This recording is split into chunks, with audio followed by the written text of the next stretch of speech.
Une piste noire, ça. Hop là. Qu'est-ce que je disais? Sûrement un truc du genre, pas besoin d'aller à la montagne pour faire du ski. Aujourd'hui, direction Bouteville, en Charente, pour courir l'hivernal de la Grande Champagne. Un petit trail nocturne de 15 ou 22 km au départ du château de Bouteville. Ouais, très original, le château porte le nom du Patelin et je vous l'aurais bien fait visiter, mais il n'est pas encore accessible. Construit aux alentours de l'an 1000 sur cette colline offrant une vue imprenable sur les vignes et vallées de la Grande Champagne, qui je le rappelle est une région productrice de cognac et non de champagne, ce château de Bouteville est en ruine et ce n'est pas la première fois au cours de l'histoire.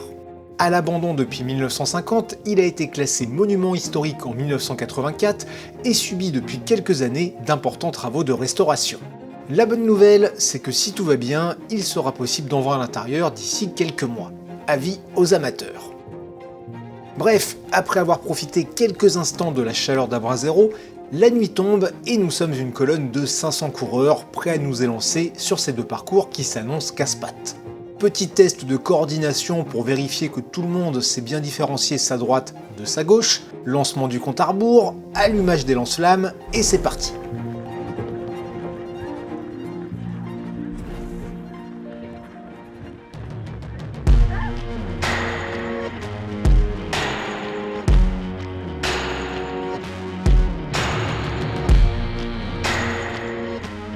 Bon, eh bien, là que c'est l'heure de l'apéro, nous voilà partis sur l'hivernal de la Grande Champagne avec des températures pas très hivernales. 22 km et 800 et quelques de D+. Sur le papier, ça c'est hors taxe, les connaissants. On va en prendre plein la gueule. Et ça s'annonce plein de flotte. J'ai reçu une photo, une story Insta de Nico qui a fait le balisage. Ça va être gras. Mais avant d'aller vérifier ça, qui dit trail nocturne dit nécessité d'avoir une bonne lampe frontale, alors j'ai un truc à vous montrer. Sur ce trail, j'utilise la nouvelle lampe frontale Pium Plus 3 de la marque française Gollum. C'est une frontale qui offre une très grosse autonomie et un excellent maintien, parfaitement adapté pour les ultras. En plus d'une puissance allant jusqu'à 1000 lumens ou 1500 en mode boost, la Pium Plus 3 embarque aussi deux modes intelligents. Le premier donne priorité à l'autonomie et le second priorité à la puissance. Dans ces modes intelligents, la Pium Plus 3 s'adapte automatiquement à la vitesse et au terrain pour n'avoir à se concentrer que sur sa course. En mode priorité autonomie, c'est jusqu'à 37 heures d'éclairage sur une seule batterie. Il est possible de repasser à tout moment en mode manuel et il existe également la Pium 3 dépourvue de ces deux modes intelligents. Vous trouverez toutes les infos et un petit cadeau en description de cette vidéo. Maintenant que nous sommes bien équipés, retour sur le parcours dont les premiers kilomètres en mode montagne russe offrent ce magnifique serpent lumineux que l'on aime voir sur un trail nocturne. Le sol est déjà bien glissant, il faut rester concentré dans les descentes et être un peu patient pour remonter dans ces petits chemins où se forment quelques bouchons.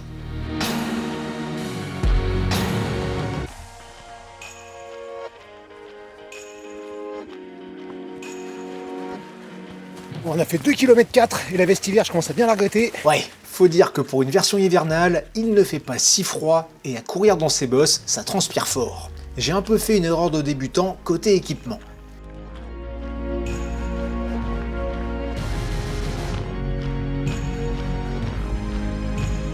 Presque 3 km 5 et c'est bien, là c'est reposant. D'être sur un chemin un petit peu plus large et praticable. Ça va sans doute pas durer. Ces chemins plus larges permettent au peloton de s'étirer un peu et donc à chacun de prendre son rythme tout en profitant toujours du spectacle offert par la nuée frontale.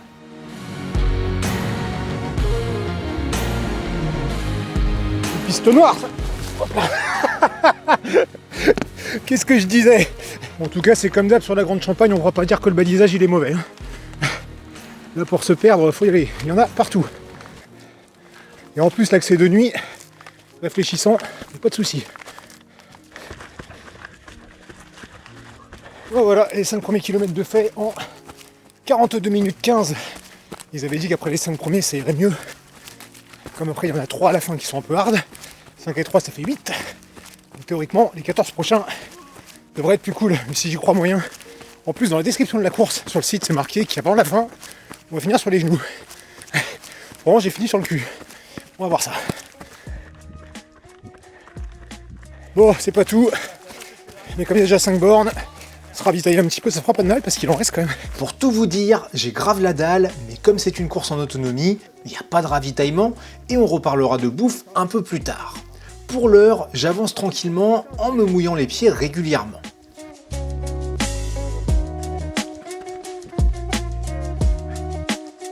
Par contre, ça fait de super images, là, c'est super joli avec la brume.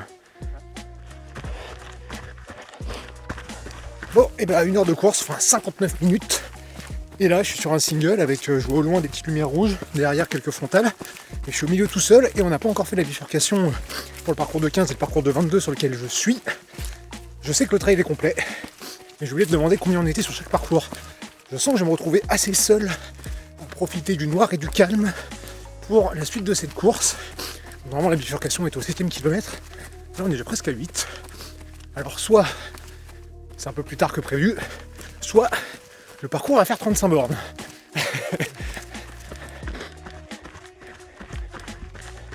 Ah bah c'est génial. Mais oui.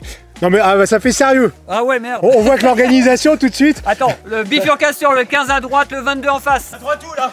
Hein? À droite où? Mais après, Continue. vite, tu vas perdre.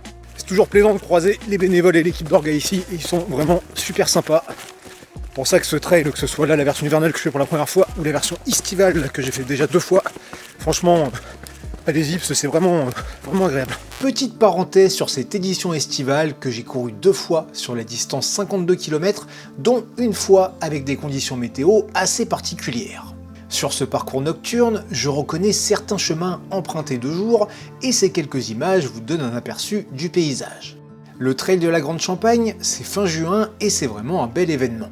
Un parcours entre vignes et forêts, bien casse-pattes, avec l'occasion de mettre les pieds dans des distilleries ou dans une carrière et de devoir grimper ce qu'ils appellent les marches des géants. Fin de la parenthèse, arrivé à la bifurcation où je prends le temps de discuter quelques instants avec l'ami Nico, puis je reprends ma route. Bon, et ben allez, c'est parti sur le 22. Là, je suis un petit peu tout seul pour le moment.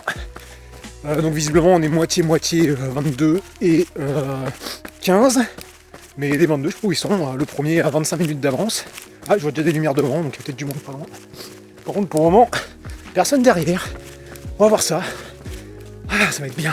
Oh ouais, ça va être bien, pouvoir profiter du calme de la nuit, courir sous les étoiles, n'avoir à suivre que son chemin éclairé à la frontale. Ces courses nocturnes offrent une ambiance particulière que j'apprécie vraiment et celle-ci nous réserve un joli spectacle.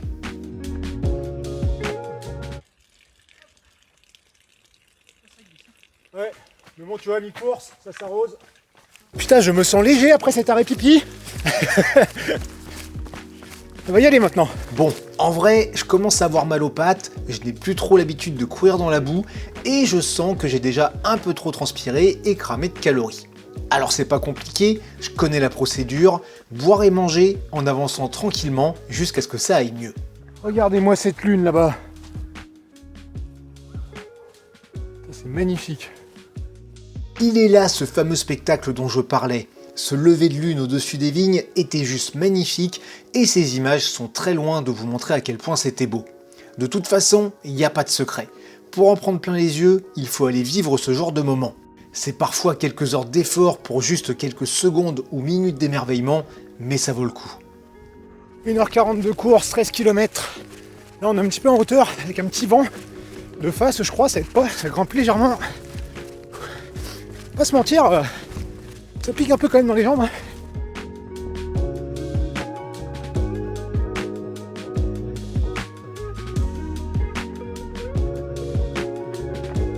Bon, il doit rester 6 km.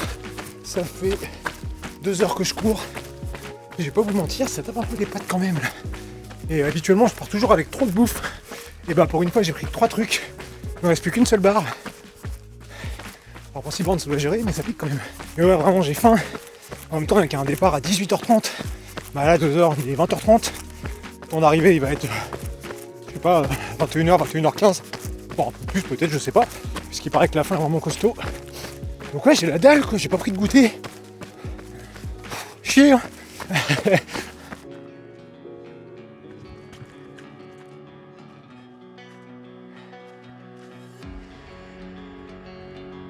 Ah, il semblerait que nous allons retrouver ceux du 15 km. Donc c'est bien qu'on approche de la fin. Et putain, dans quoi on passe, quoi. Bon, et là que le chemin, c'est un peu le bordel avec pas mal de pièges. La lampe frontale, et je vais pas dire ça parce que Gollum est le sponsor de la vidéo, mais je la laisse en mode priorité à la puissance. Du coup, elle se règle toute seule. Je leur passe en autonomie quelquefois dans certaines côtes. Autrement, je la laisse en priorité de puissance. Mais franchement, ça éclaire nickel, j'ai pas besoin d'y toucher. Ça se fait tout seul et mine de rien, c'est hyper agréable de pas gérer ça, quoi. Juste un clic de temps en temps pour changer autonomie ou puissance selon le besoin. Mais là, parce que c'est un trail court, j'ai pas besoin de me dire qu'il faut que ça dure pendant 3 nuits. Donc je peux laisser un peu plein pot et ça le fait bien. Ce retour en forêt est gras et humide, mais j'avance bien sur ce joli single sublimé par la lune qui perce à travers les arbres, et surtout, je sens la forme qui revient. Ça ne m'empêche pas de faire une petite glissade en n'étant pas foutu de monter ce petit truc, et nous voilà dans les fameux 3 derniers kilomètres.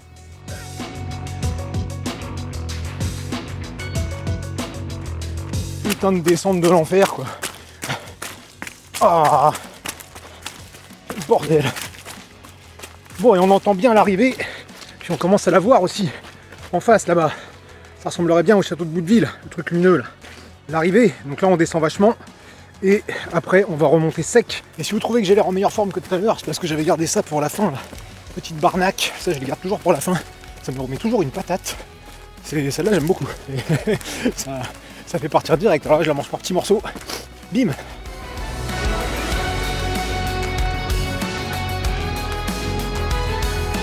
Là, je peux vous dire que là, pour ceux qui sont mal foutus, c'est presque cruel.